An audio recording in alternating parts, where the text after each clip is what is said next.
friends, welcome back to our channel. I am Dr. Shweta Karlapudi, obstetrician and gynecologist practicing at Sanjeevani Hospital, Hadapsar, Pune. So first of all, I wish you all a very happy Mother's Day. We know mother's love is unconditional and along with us, it grows throughout our lifetime. Mother's love enables a normal human being to do the impossible things into possible. And we all know once the mother gives birth to her newborn baby, she feels very anxious and she becomes more conscious regarding the nutrition of this baby. So in order to discuss all the issues regarding breastfeeding and lactation, we have with us Dr. Ghazal, lactation consultant at Sanjeevani Hospital. She did her bachelor's in Ayurvedic medicine and surgery and she did a program in infant and child feeding nutrition expertise from New Delhi. And she did her observership at KEM Hospital and she is an in charge of a milk bank, Sahyadri Hospital, Nagar Road, Pune. So she is an expert in counseling and assisting newborn mothers as well as expecting mothers during their pregnancy also regarding breastfeeding, lactation, breast care and many more, baby's nutrition as well. And she visits all our patients post-delivery in their rooms and explains them the positions of breastfeeding and the importance of breastfeeding a mother to a baby. She is there with us to discuss in detail all the aspects related to breastfeeding. Hello friends, very glad to be here in front of you all. I am going to discuss many aspects regarding breastfeeding, all your questions like how the baby's weight is going to start gaining and how your milk is going to be sufficient for the baby. These all aspects will be discussed in this video. Various problems regarding breastfeeding, positioning, attachment of the baby on the breast and also the sufficiency of the milk to the baby is going to be discussed herein. So friends, first of all, we all of us want to know the benefits of breastfeeding to the mother as well as the baby. So please Dr. Ghazal, please explain our audience. Well, breastfeeding is really out of the count. It has many benefits.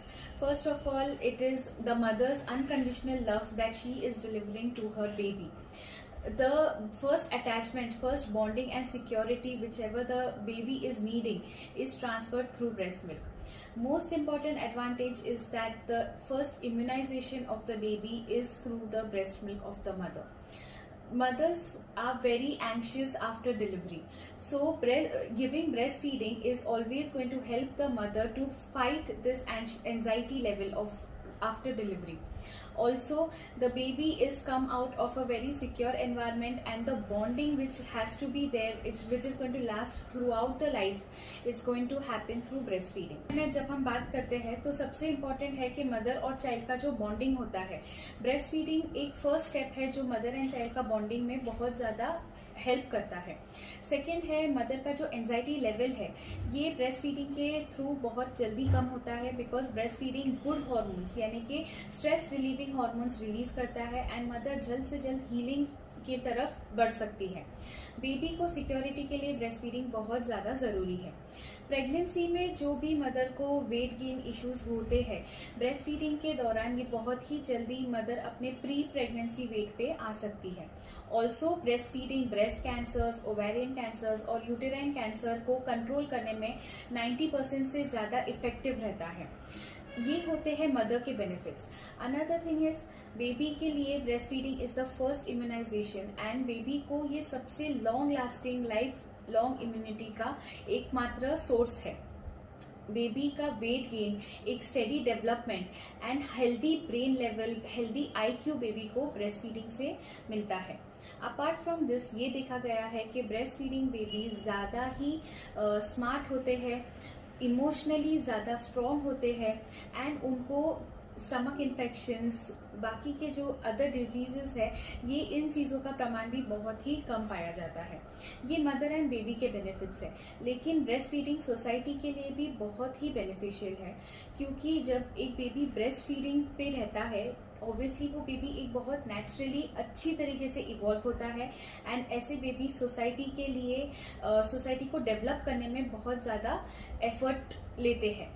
Another thing is कि हम जब कोई mix feeding या formula feeding या bottle feeding करते हैं, कहीं ना कहीं से हम वेस्ट कंट्रीब्यूट कर रहे हैं, लेकिन ब्रेस्ट फीडिंग में हमको ऐसा कुछ प्रिपरेशन की ज़रूरत नहीं पड़ती है and directly baby breast feeding करने से कोई अनदर वेस्ट या रिसोर्सेज यूटिलाइज नहीं होता है एंड दैट वे सोसाइटी को बहुत बेनिफिट होता है।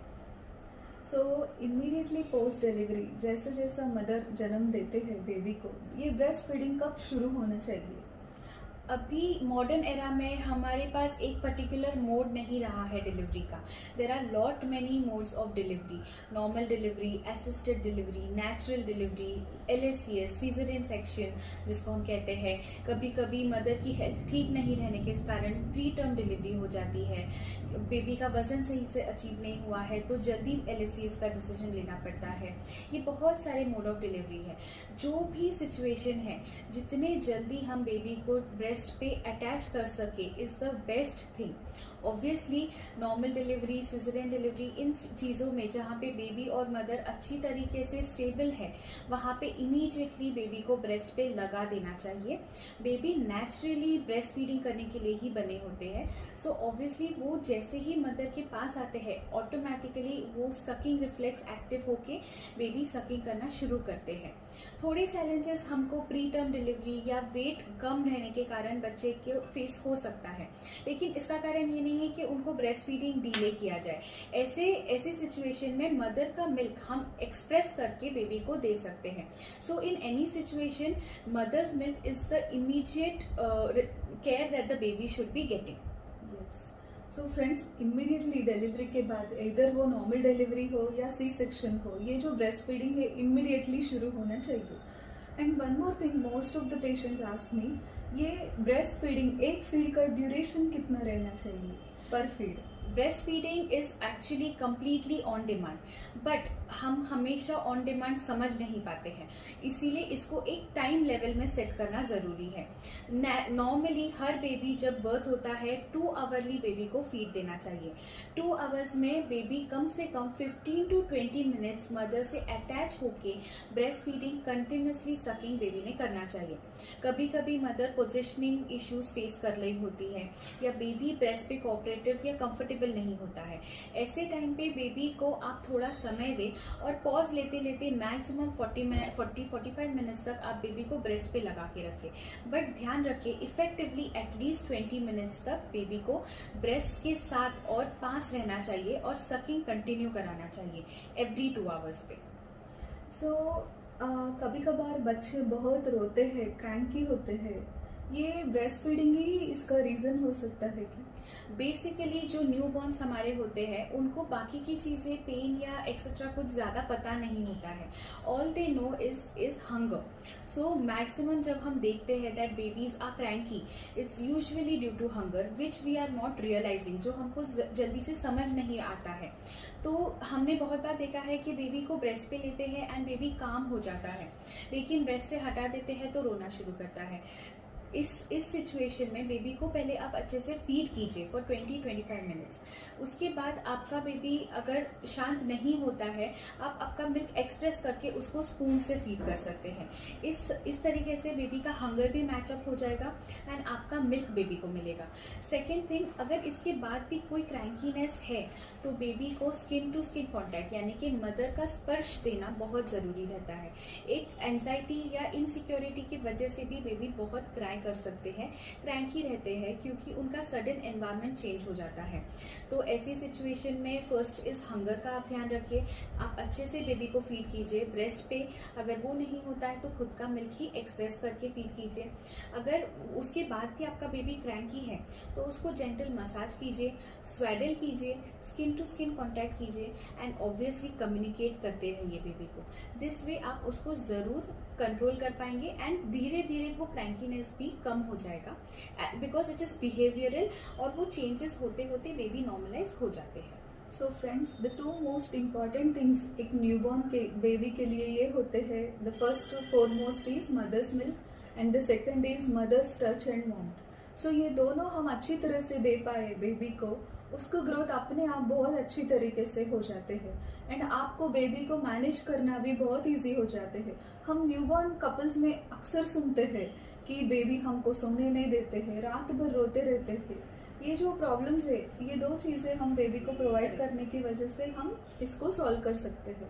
फॉर सपोज कोई बेबीज एडिक्वेट वेट गेन नहीं हो पा रहे, ऐसे पीडियाट्रिशियन बोलते हैं, हम कैसे वो बेबीज को वेट गेन होने में थ्रू ब्रेस्ट फीडिंग मदद कैसे कर सकते हैं?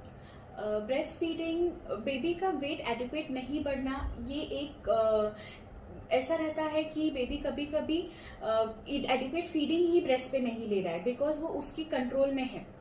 ऐसी सिचुएशन अगर आप रिपीटेडली फेस कर रहे हो कि एवरी टाइम जब आप पेडियाट्रिशियन विजिट को जाते हो और आपको जो टारगेट है बेबी का ग्रोथ का और उसी से कम बेबी का वेट है, तो आपको कहीं ना कहीं फीडिंग को ही करेक्ट करना चाहिए। Main reason for poor weight gain एक ये रहता है कि बेबी को सफिशिएंट टाइम के लिए सफिशिएंट तरीके से आपने उसको अगर ब्रेस्ट पे अटैच नहीं किया होगा तो जनरली क्या होता है कि बेबी बहुत देर तक फीडिंग करना चाहता है। सपोज कोई मदर्स बोलते हैं कि हम 1 घंटा 2 घंटा तक बेबी को कंटिन्यूसली ब्रेस्ट पे लेते हैं पर बेबी का पेट ही नहीं भरता। यहाँ पे प्रॉब्लम होता है कि बेबी का मिल्क डिलीवरी जो है, मिल्क डिलीवर नहीं हो रहा है, सफिशिएंट मिल्क डिलीवर नहीं हो रहा है बेबी को। सो मोस्टली हमको अटैचमेंट पे वर्क करना होता है। जिस तरीके से मदर बेबी को अटैच कर रही है, ऑलवेज निपल के साथ ब्लैक पोर्शन देना बहुत जरूरी होता है। ऐसी सिचुएशन में जब बेबी को मिल्क ठीक से नहीं मिल रहा है तो बेबी कंसिस्टेंटली सकिंग करता है, एनर्जी लॉस होती है और बेबी का वेट गेन नहीं हो पाता है। That is the main reason inefficient weight gain का। सो आपको ध्यान रखना है कि आप अटैच सही से कर रहे हो। आपको पता है कि आपने अटैच भी सही से किया है, आप नॉर्मली बेबी को सही से ले रहे हो, फिर भी बेबी का वेट गेन सही नहीं हो रहा है, तो आप एक बहुत अच्छे से कर सकते हैं कि आप अपना मिल्क एक्सप्रेस कीजिए। ब्रेस्ट फीडिंग जितना बेबी ले रहा है उतना लेते ही रहिए एंड उसको कटोरी चम्मच से सप्लीमेंट कीजिए ताकि बेबी का एनर्जी लॉस जो ब्रेस्ट फीडिंग में लग रहा है वो कंपनसेट हो जाएगा वाटी स्पून फीडिंग से।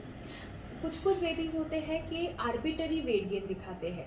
मीन्स कोई बेबीज जल्दी पहले ही मंथ में, सेकेंड मंथ में बहुत ज़्यादा वेट गेन करेंगे, कोई स्लो वेट गेनर्स रहते हैं। तो हमको ये चीज़ भी ध्यान रखना है कि बेबी का वेट कंसिस्टेंटली कैसे ग्रो हो रहा है। Another important reason इनएडिक्वेट wait gain का होता है जो हमारे इंडिया में है कि दोनों ब्रेस्ट का इक्वल मिल्क पिलाइए। ये बहुत बड़ा गलती होता है।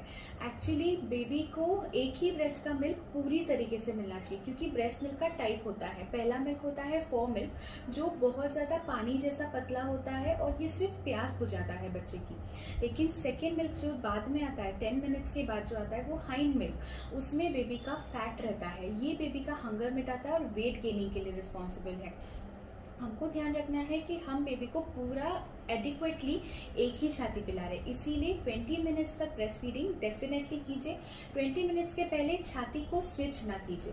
अगर आप कंप्लीटली बार आपका ब्रेस्ट स्विच कर रहे हो तो एक रीजन मेनली होता है कि बेबी पुअर वेट गेन दिखा सकता है।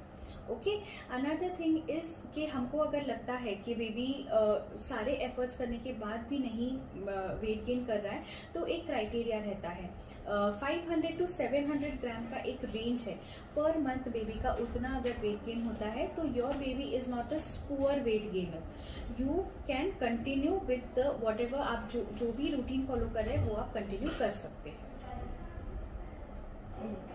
सो थैंक यू सो मच, आपने बहुत अच्छी इन्फॉर्मेशन दी and I hope this video is very useful to you and आपको पसंद आए हमारे वीडियो। आप प्लीज़ लाइक शेयर एंड हमारे वीडियोस को सब्सक्राइब कीजिए just to encourage us and but don't forget to press the bell icon.